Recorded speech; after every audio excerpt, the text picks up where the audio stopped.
Meus amados irmãos, podem se assentar. Muito obrigado. Deus abençoe a amada igreja. Eu quero convidá-los, irmãos, para lermos a poderosa palavra de Deus no Evangelho de Jesus Cristo, segundo escreveu Mateus. Evangelho de Jesus, segundo escreveu Mateus, capítulo 26, versículos de número 36 a seguir.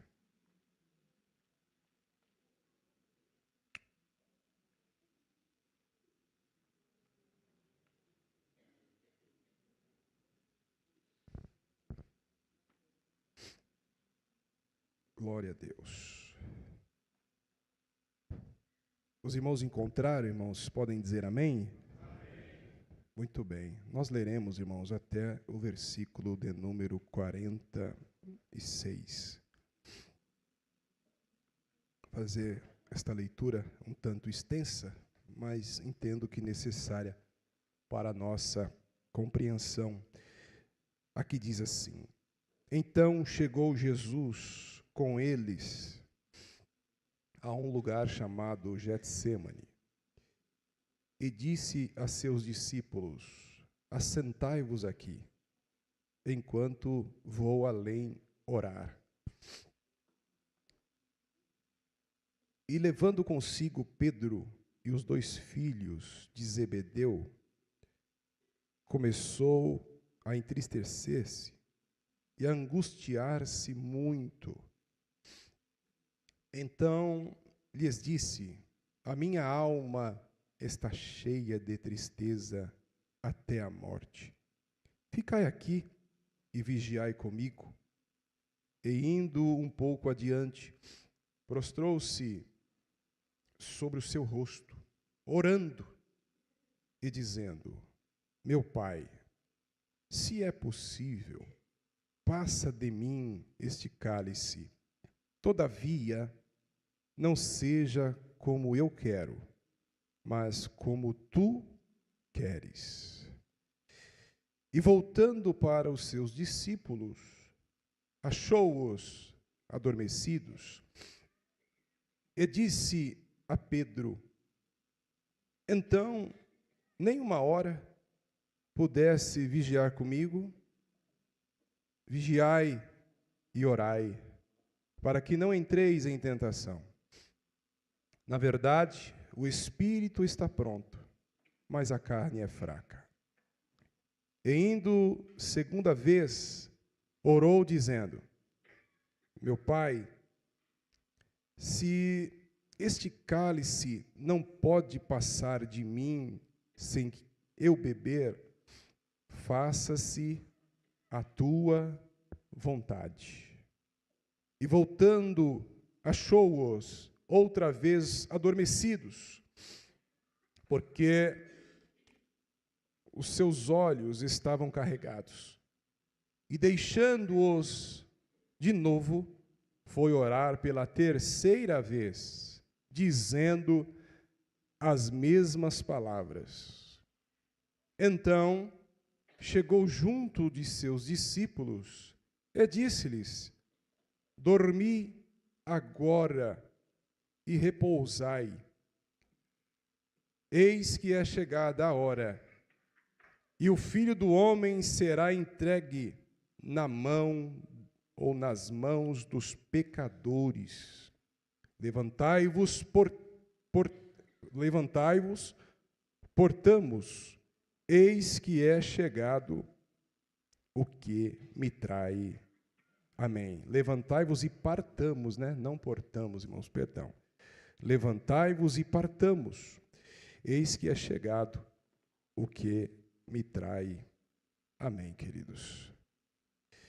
Meus amados, estas palavras que nós acabamos de ler, este relato, está inserido, irmãos, nos últimos acontecimentos da vida de Jesus aqui na terra.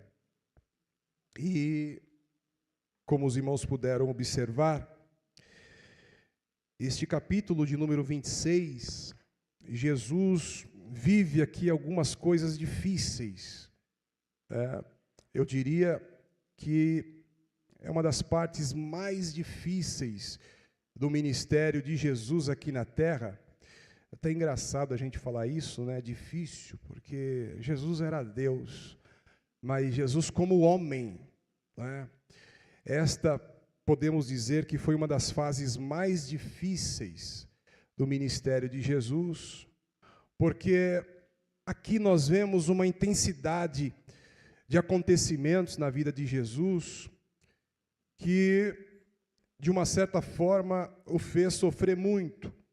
Se os irmãos observarem o início do capítulo 26, os irmãos vão ver que os príncipes, os sacerdotes, os escribas, estavam procurando ocasião, né, para prender Jesus, para parar o ministério de Jesus na concepção deles, encarcerando Jesus, né? E justamente nesta ocasião aparece um que inclusive era um dos 12, se apresentando para contribuir para que isso acontecesse. E o evangelista Lucas vai falar que nesta ocasião, Judas, ele dá lugar para Satanás. Satanás se apodera de Judas e ele decide vender Jesus. Ele decide fazer um acordo e apontar quem era Jesus. Isso é terrível, porque Jesus sabia que isso estava acontecendo. Eu acabei de dizer que Jesus era Deus, e como Deus onisciente, ele sabia que Judas já estava fazendo esta tramóia. E ao ponto que Jesus chega a declarar, por ocasião da última Páscoa, e por que não dizer da implementação da Santa Ceia, quando eles se sentam na mesa para participar e comer o Cordeiro Pascual, Jesus fala de que um dos que estavam ali era aquele que iria o trair. E houve uma indagação entre os discípulos, um olhando para o outro e perguntando: será que é eu? Quem é? Quem é? E eles ficaram curiosos, né, em saber quem é que estava, quem faria isso. Mas ainda neste episódio, os irmãos, se observarem versículos antes do que nós lemos, o Pedro é avisado que ele negaria Jesus, né? Jesus sabia que seria traído, e Jesus aqui também sabia que seria negado, e ele prevê tudo isso. Então veja, e mesmo eu fico impressionado com Jesus, porque mesmo Jesus sabendo quem o negaria, Jesus o convida para orar com ele. E quem negaria Jesus era Pedro.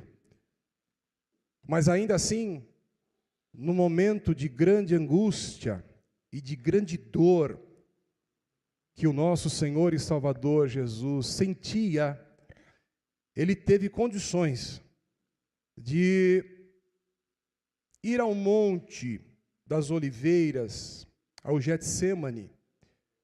Aliás, um lugar bem frequentado por Jesus. Este era o lugar em que Jesus costumava se retirar para orar. Isso nos ensina muito, né, irmãos? Se Jesus, Franciele, precisou orar, quanto mais eu, quanto mais você. E Jesus aqui nos dá um exemplo maravilhoso. Jesus é nosso exemplo em tudo, né? Mas ele nos dá aqui um exemplo de como encararmos os momentos de grandes dores da nossa vida. Não é murmurando, não é reclamando, e não é fazendo outra coisa, senão orando. Glória a Deus. No momento de maior sofrimento, o recurso que o nosso Senhor e Salvador Jesus Cristo usou para passar por este processo foi a oração. De maneira, irmãos, que isso nos ensina muito. Crente não pode ficar sem orar. A nossa vida cristã precisa ser uma vida de oração. Jesus tinha um lugar para orar. Será que eu e você temos um lugar da oração? Será que alguns têm aí o quarto de guerra, né? Sei que os irmãos já assistiram, né, aquele filme. Mas é tão bom quando nós temos um quarto de guerra.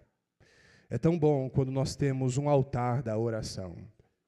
É tão bom, glória a Deus, quando nós enxergamos e valorizamos e cremos no poder da oração. Nunca houve tanta necessidade, tal como nos dias em que nós vivemos, de levarmos uma vida de oração. Os dias são maus, os dias são trabalhosos, os dias são difíceis.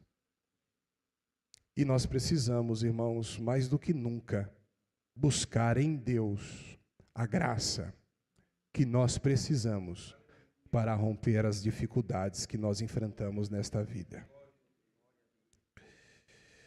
Jesus, irmãos, vai ao Getsêmani.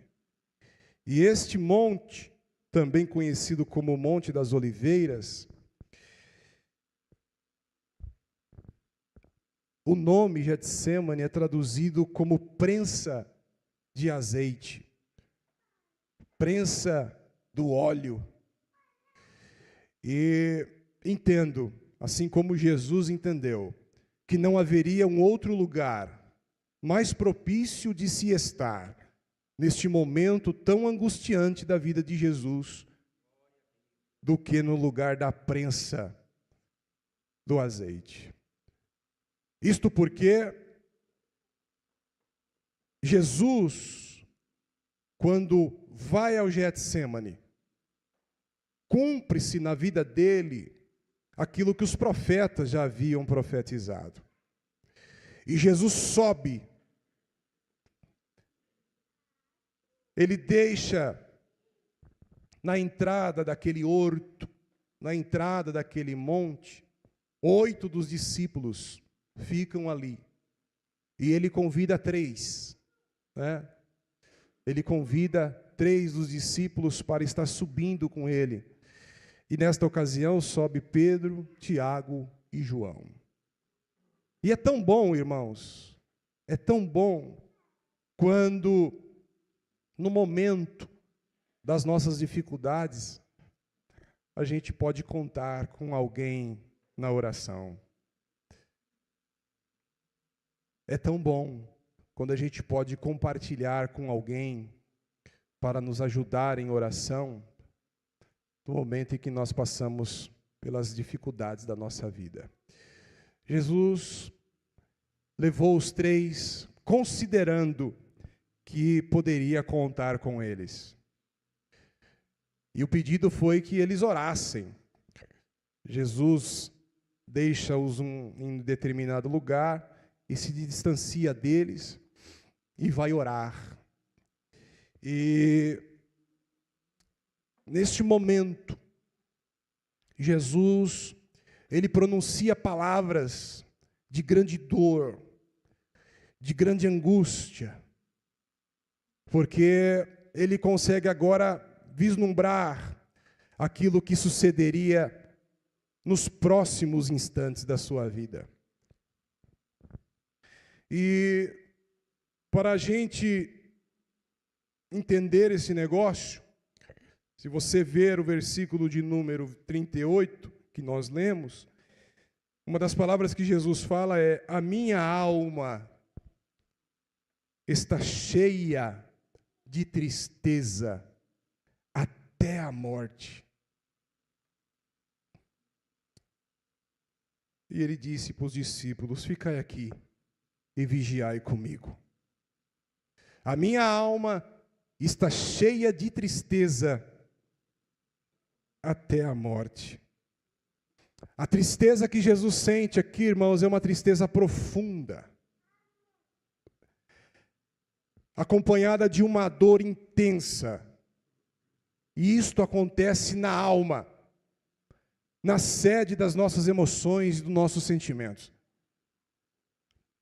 O sofrimento de Jesus nesta ocasião é tão intenso que os seus poros, além do suor, começam a minar sangue.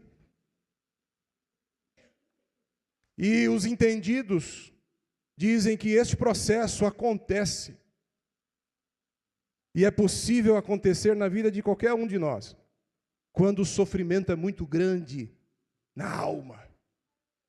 Assim foi o sofrimento de Jesus. Glória a Deus. E por que essa expressão que Jesus seria moído?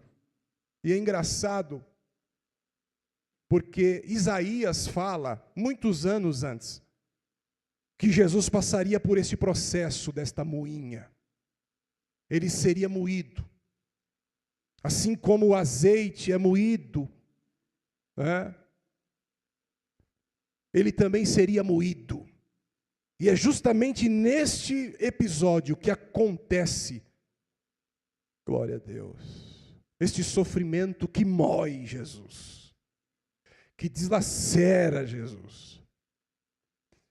Eu gostaria de ler com os irmãos e pedir a ajuda dos nossos meninos. Projetem aí para mim, filhos. Isaías, capítulo 53. Este texto, nós vamos ler todo o capítulo, é pequeno. Retrata bem o que Jesus está passando neste momento, irmãos. Aí diz assim, ó: quem deu crédito à nossa pregação? E a quem se manifestou o braço do Senhor? Porque foi subindo como renovo perante ele e como raiz de uma terra seca. Não tinha parecer, nem formosura. E olhando nós para ele, nenhuma beleza víamos para que o desejássemos. Ele era desprezado e o mais indigno entre os homens, homem de dores, experimentado nos trabalhos, e como um de quem os homens escondiam o rosto, era desprezado e não fizemos dele caso algum. Verdadeiramente, ele tomou sobre si as nossas enfermidades, e as nossas dores levou sobre si. E nós o reputamos por aflito, ferido de Deus e oprimido. Mas ele foi ferido pelas nossas transgressões. Repito, mas ele foi ferido pelas nossas transgressões e moído, glória a Deus, pelas nossas iniquidades. O castigo que nos traz a paz estava sobre ele, e pelas suas pisaduras fomos sarados. Todos nós andávamos desgarrados, como ovelhas, cada um se desviava pelo seu caminho, mas ele fez cair sobre ele a iniquidade de nós todos. Ele foi oprimido, mas não abriu a sua boca. Como um cordeiro foi levado ao matadouro, e como a ovelha muda perante os seus tosqueadores, ele não abriu a boca. Da opressão e do juízo foi tirado. E quem contará o tempo da sua vida?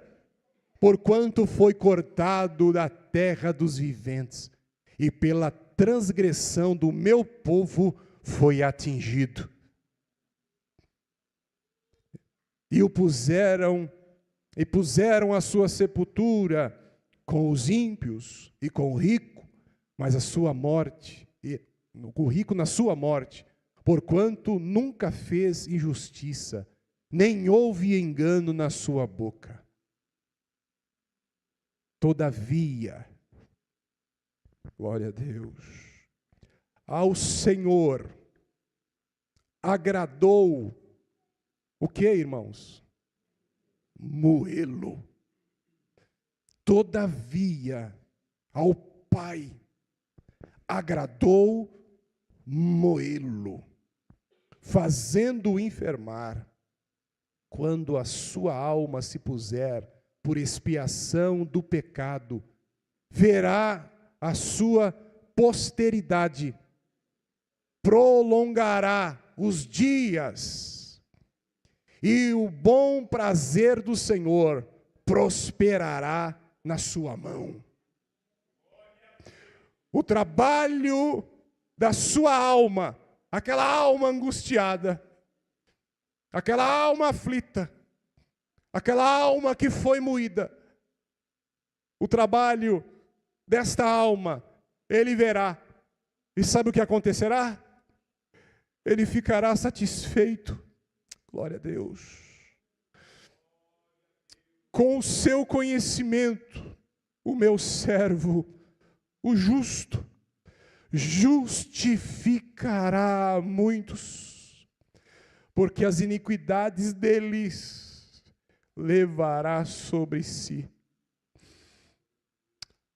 Pelo que lhe darei a parte de muitos, e com os poderosos repartirá ele o despojo, porquanto derramou a sua alma na morte, e foi contudo, ou contado, com os transgressores, mas ele levou sobre si o pecado de muitos, e pelos transgressores intercedeu. Amém.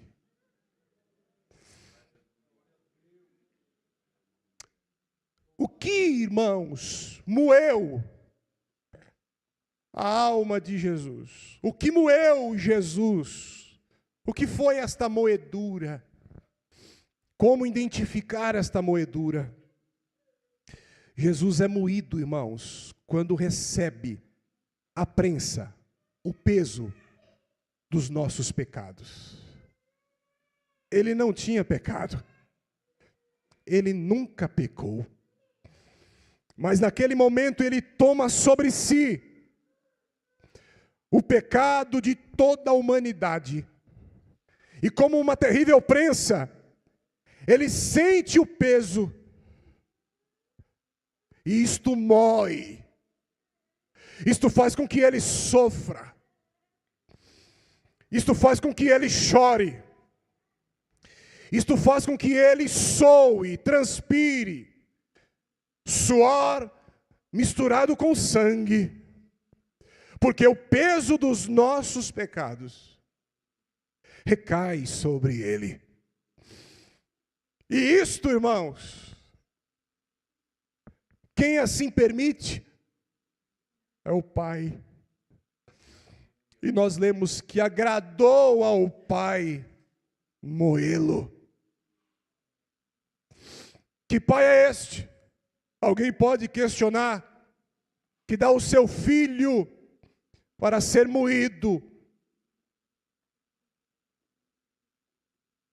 por milhares e milhares de pecadores, imerecedores, porque este pecado, irmãos, era nosso. Esta culpa era nossa. Glória a Deus, não dele. Mas o Pai estabeleceu um plano na eternidade, do qual ele precisava vir e subir ao madeiro e morrer naquele madeiro como maldito, porque a lei dizia: maldito é todo aquele que morre no madeiro. Ele se fez maldição por nós, e ele sente o peso, glória a Deus, dos nossos pecados sobre ele.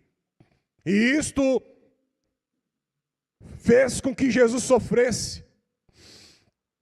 E eu vou dizer uma coisa para os irmãos: quando Jesus ora ao Pai, dizendo a ele: Pai, se possível for, passa de mim este cálice. Jesus não está se acovardando. Jesus não está com medo da morte.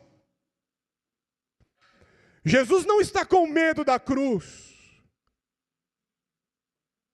Glória a Deus. Qual era então, pastor, o maior medo de Jesus? O porquê Jesus sofreu tanto?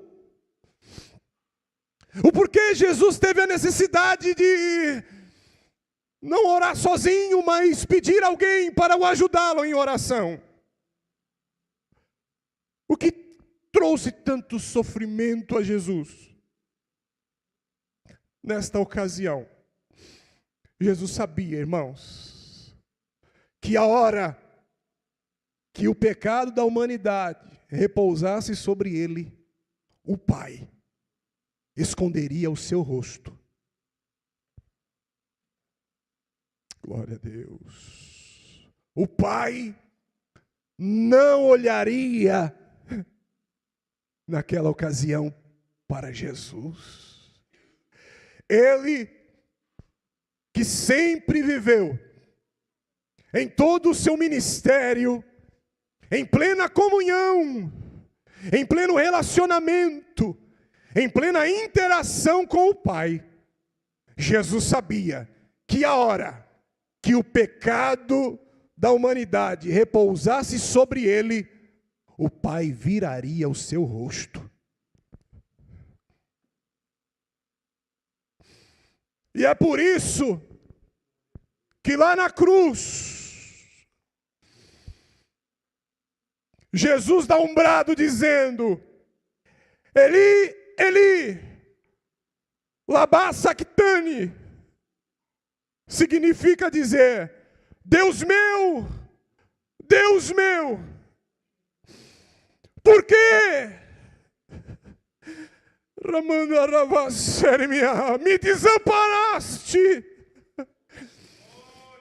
Deus meu, por que me desamparaste?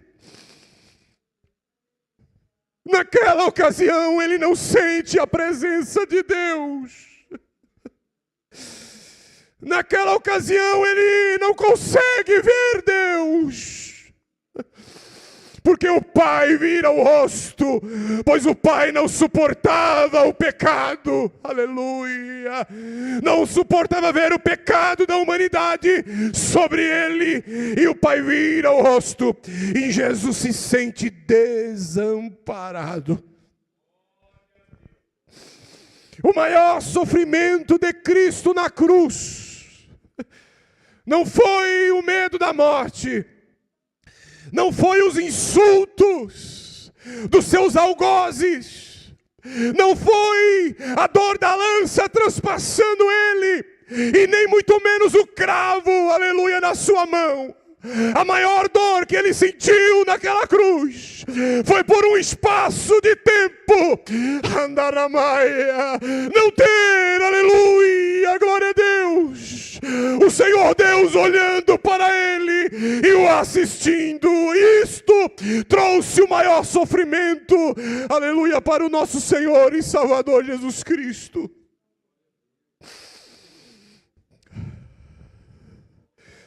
Só que mesmo assim, aleluia, mesmo sabendo que passaria por este momento de sentir-se desamparado por Deus, ele decide obedecer.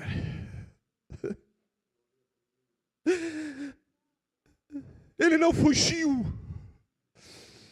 ele não correu, muito pelo contrário, ele se apresentou, ele entregou a sua vida, mesmo sabendo que em um dado momento, por tomar sobre si os nossos pecados, ele não teria a presença de Deus e se sentiria desamparado. Meu Pai, Jesus fazendo questão, Gilberto, da presença de Deus. Eu fiquei meditando nesta palavra e eu disse: Senhor, será que nós, como crentes, estamos fazendo tanta questão da presença de Deus na nossa vida? Era por fração de segundos que Jesus passaria por esse processo, mas só em saber que por segundos, fração de segundos, aleluia, por minutos, ele ficaria sem a presença do Pai.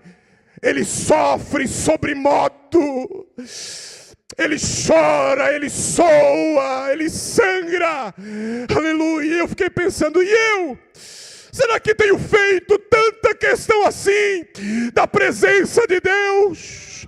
Será que eu faço questão de sentir a presença de Deus todos os dias? De ouvir a voz de Deus todos os dias? E de ver a glória de Deus? Será que isto é importante para mim? Aleluia! Glória a Deus! Glória ao nome do Senhor! Isso fez com que Jesus sofresse sobremodo. Aleluia, glória a Deus. E o cálice que ele pede, e diz: Pai, se possível for, passa de mim este cálice, sem que eu beba. Que cálice era esse? Era o cálice da ausência da presença de Deus por um momento. De todo cálice que ele toma, o ponto mais amargo do cálice é a ausência do Pai. Por um minuto, por um segundo, eu não sei. Glória a Deus. Glória a Deus.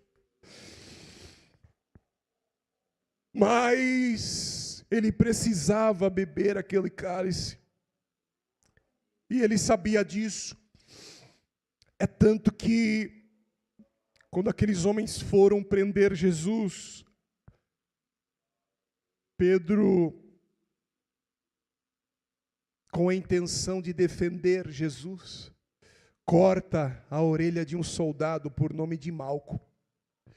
E naquela ocasião em que Pedro faz isso, Jesus olha para ele e fala: calma, precisa fazer isso não. Eu vou ter que passar por isso. Glória a Deus. Evangelho de João, capítulo 18, versículo 11.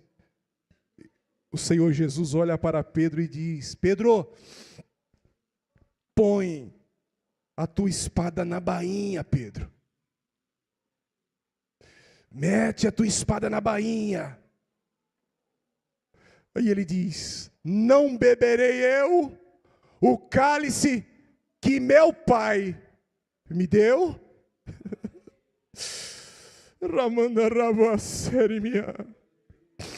Em outras palavras, ele está dizendo: não adianta vocês tentarem fazer alguma coisa. Eu vou beber o cálice.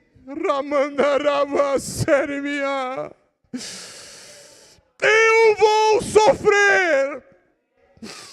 Eu vou morrer, Amanda, Ramasseri me anda. Eu vou por um espaço de tempo me sentir desamparado, mas eu vou obedecer ao Pai.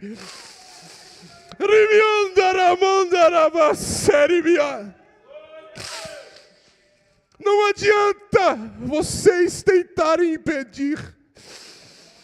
Eu estou decidido, eu estou resoluto, e para isso eu vim.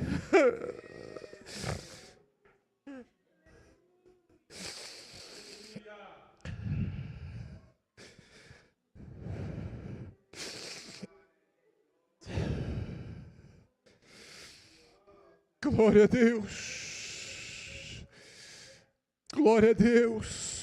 Eu vou beber o cálice. Mas ele orou: se possível for, Pai, passa de mim esse cálice. Eu não quero, nem por um instante, ficar sem sentir a tua presença. Aleluia. Mas agradou ao Pai moê-lo. Só que ele disse: Pai, todavia, não seja como eu quero, mas como tu queres. Pai, todavia, não seja feita a minha vontade, mas a tua vontade. A vontade de Deus é melhor, irmãos. Estar no centro da vontade de Deus, Jesus nos ensina, não nos isentará de sofrimento. Mas eu vim aqui nesta manhã, como profeta de Deus, para lhe dizer: vai valer a pena. Eu não sei se você entendeu. Choramaya Serebicanda. Vai valer a pena, Felipe. Vai valer a pena, irmão Edmilson.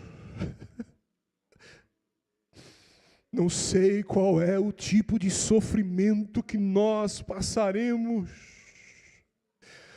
para obedecer à vontade de Deus, mas vai valer a pena. Ramandarabasserimicanda. Vai valer a pena. Isaías profetizou dizendo: ele verá, aleluia, o trabalho da sua alma. E não vai ficar triste, não. Ele ficará satisfeito.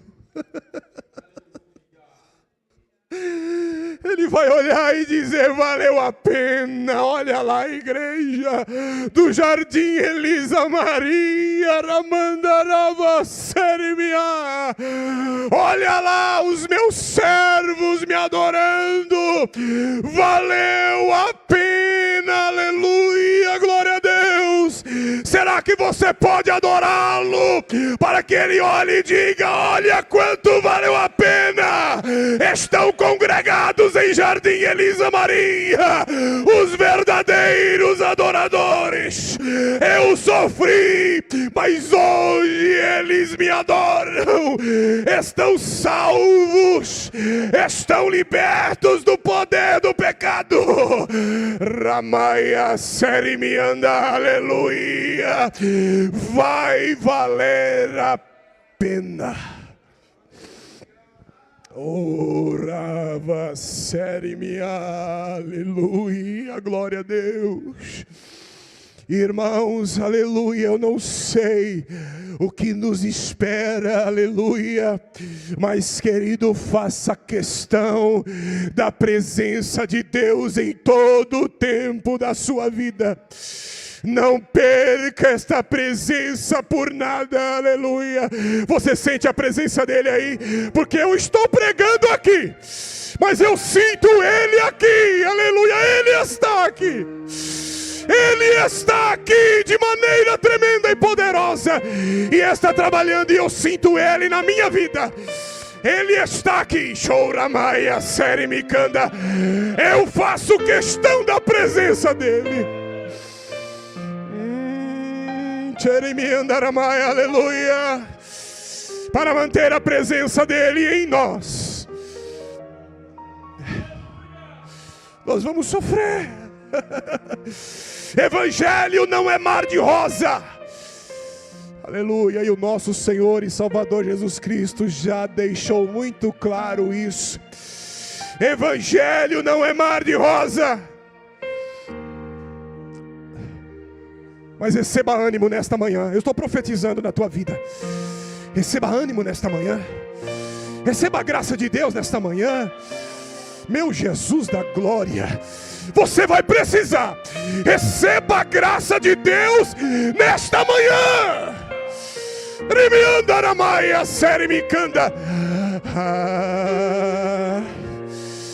A mesma graça que repousou sobre o cheio de graça, ela que nós precisamos para ser obediente até a última consequência, porque Jesus foi obediente até a morte, e morte de cruz.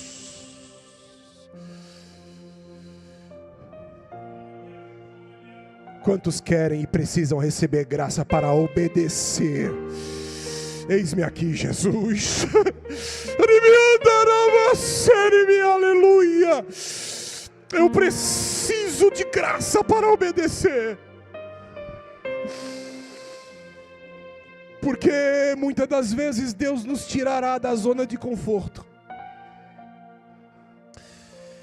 e permitirá que passemos pela via dolorosa, a estrada do horror. Será que neste momento você vai ser capaz de dizer: Deus, está doído, está difícil, mas todavia seja feita a tua vontade, não a minha, não a minha. A vontade de Deus, ela é melhor. A vontade de Deus, irmãos, prevalecerá na minha e na tua vida. Não importa o lugar físico, o que importa é estar no centro da vontade de Deus. E na vida de Jesus, estar no centro da vontade de Deus era estar sofrendo por todos nós, no madeiro. Glória a Deus. Que lugar terrível, que lugar cruciante, mas não tinha problema. Como eu disse, Jesus não estava com medo da cruz. Jesus não estava com medo da morte. Jesus não estava com medo dos seus algozes. Não. Porque ele sabia que quem vive no centro da vontade de Deus, o Pai, Ramaya Serimikanda, não deixará. Aleluia. Glória a Deus. Pode até parecer que Deus está distante, mas quando você menos esperar, Ele chega e diz: eu estou aqui, filho. Ramaya Serimikanda.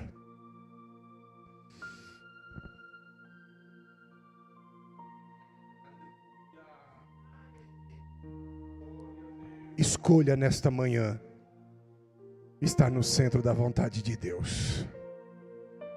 Não ande pela vista dos teus olhos, mas Procure ouvir a voz de Deus. O que Deus tem para você? Vai valer a pena. Meu Deus do céu. Meus irmãos, eu sei que não é costume nosso, mas isso precisa ficar gravado nesta manhã, na tábua do meu e do teu coração. Eu quero que você me ajude a pregar. E olhe para quem está do teu lado, no olho dele, e diga: vai valer a pena.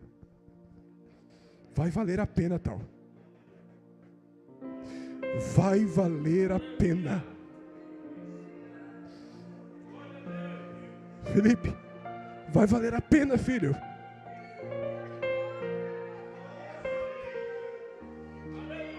Fábio, vai valer a pena. Vai valer a pena, Edson, Gilberto. Vai valer a pena.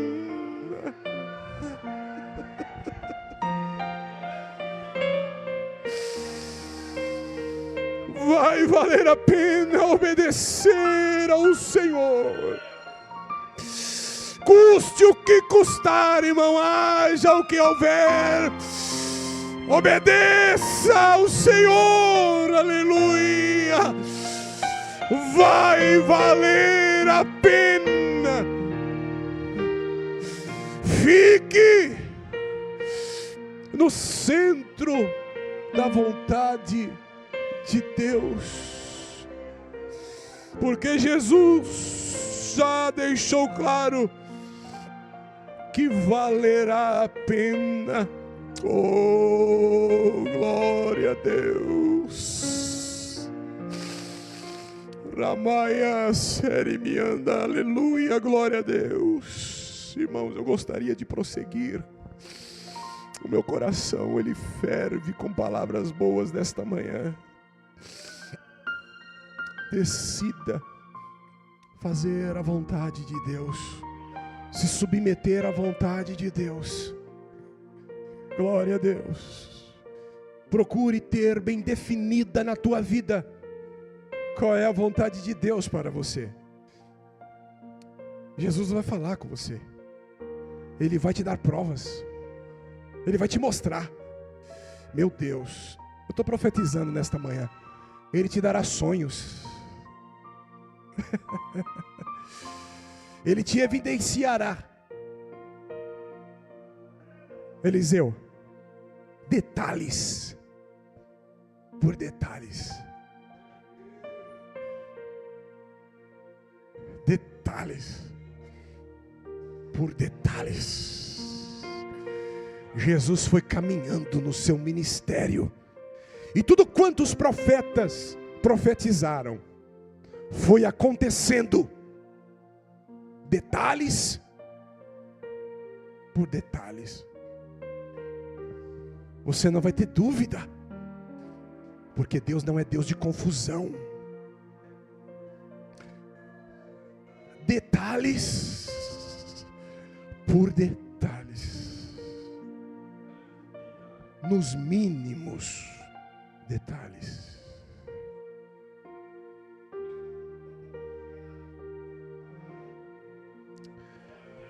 A mocidade cantava um hino. Nunca mais eu ouvi cantar, mas eu me lembro muito bem quem o colocou na mocidade, porque eu estava coordenando. Cecília colocou um hino para a mocidade cantar quando ela atuou ali na regência, que dizia que o tempo, ele não passa em vão. Cada minuto tem a sua explicação.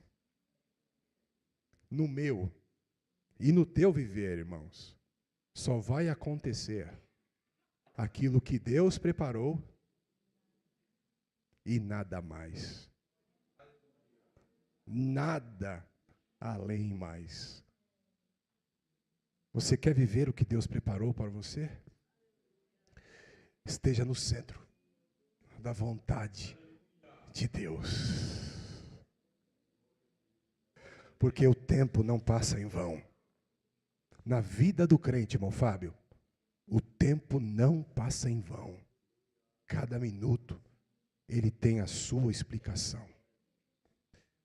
no meu e no teu viver. Só vai acontecer aquilo que Deus preparou e nada mais. Eu quero que você creia nisso. Eu quero que você viva isso. O desejo do meu coração é vê-los no centro da vontade de Deus. Amém, irmãos? Eu vou parar. Nós vamos celebrar a ceia do Senhor. Nós vamos servir ao Senhor, adorar ao Senhor e agradecer ao Senhor por nos permitir participar de mais uma santa ceia aqui na terra. Glória a Deus.